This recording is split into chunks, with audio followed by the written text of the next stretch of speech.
자, 지금부터 우리 오늘 배웠던 내용 확인하는 시간 가져보도록 하겠습니다. OX 문제죠.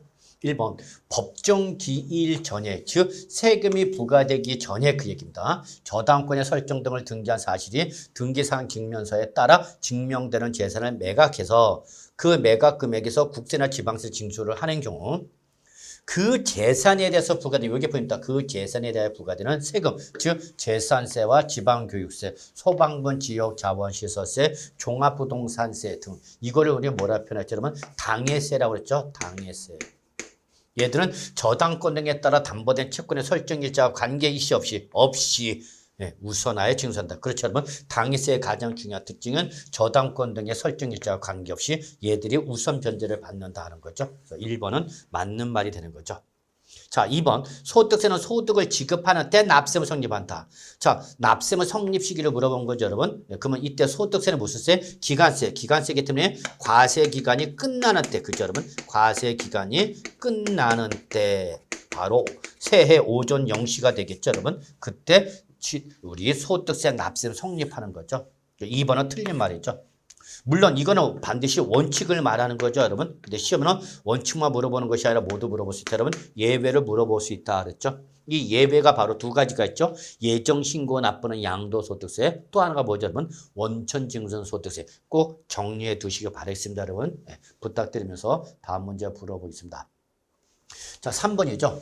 자, 종합부동산세는, 그죠? 과세표준과 세액을 정부가 결정할 때 세액이 확정된다. 그죠? 이거는 납세무 확정을 물어본 거죠. 이때 종합부동산의 원칙이 뭐니까? 정부 부가과세니까 과세관청인 정부가 결정할 때에 종합부동산세 납세무가 확정되는 건 맞는 말이죠. 근데 종합부동산은 원칙이 정부 부가과세지만 예외적으로 납세무자가 뭐하면 선택하면 무엇이 되면 신고할 수 있는 거죠. 그래서 이렇게 납세무자가 뭐 한다면 신고를 하는 때에는 이때는 정부의 결정은 있었던 걸로 보고 없었던 걸로 보고 없었던 걸로 보고 납세무자에 뭐해서 여러분 신고에서 세액이 확정되는 거죠. 바로 3번은 맞는 말이 되는 걸 뭐 어렵지 않게 확인할 수 있겠습니다. 다시 한번 말하지만 여러분 종합부동산세는 원칙이 정부 부가과세 예외 신고 납부 꼭 기억해 두셔야 됩니다. 자, 4번 납부 충당 부가의 취소 징수권 소멸시 완성 부가권 제척기간의 만료 이게 바로 뭐죠 여러분 납세 의무 소멸 사유가 되는 거죠. 그래서 바로 이것이 납세 의무 소유가 된 사유다. 맞는 말이죠. 그러나 납세 의무자의 뭐나 사망이나 납세자의 사망이라든지 법인의 합병 이런 것은 소멸 사유가 아니라 뭐다 그러면 승계 사유다 그랬죠. 승계되는 거죠. 승계. 그래서 이거는 상속인한테 이거는 신설법이나 존속하는 법인이 승계를 받는 거죠. 그래서 3번 어쨌거나 4번은 맞는 말이죠.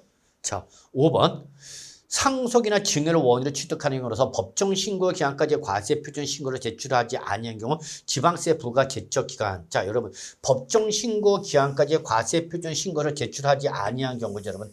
그러면 뭐죠? 무신고죠. 그런데 어떤 무신고 여러분? 상속이나 증여를 받았음에도 불구하고 신고를 안 한 거죠. 나쁜 놈. 축복받음에도 불구하고 신고를 안 했다. 이건 뭐죠, 여러분? 악질 무신고죠. 그러면 단순 무신고일 때는 제척기는 몇 년이지만 7년이지만 악질 무신고일 때는 제척기는 몇 년으로 바뀌는 거죠, 여러분? 10년으로 바뀌는 거죠. 그래서 바로 5번은 틀린 말이 되는 거죠. 그래서 결론 이때는 7년이 아니라 몇 년이다? 10년이다. 악질 무신고. 물론 또 뭐가 있죠, 여러분? 그렇죠. 부정한 행위, 그죠, 여러분? 부정한 행위가 나오거나 악질 무신고인 취득세일 때는 10년으로 가는 거 기억해 두시기 바랍니다.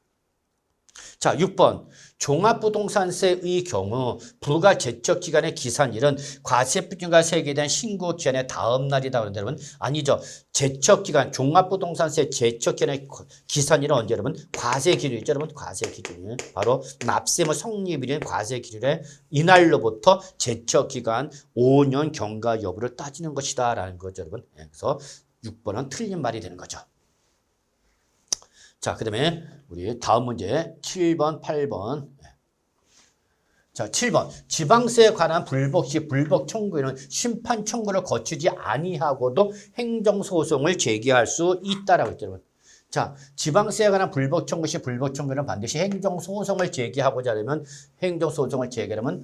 행정심판 전취주에 따라서 심판 청구를 거쳐야만이죠. 거쳐야만 갈 수 있는 거죠. 그렇기 때문에 제기할 수 있다가 아니라 제기를 안 하면 요 심판청으로 거치지 않으면 갈 수가 없는 거죠.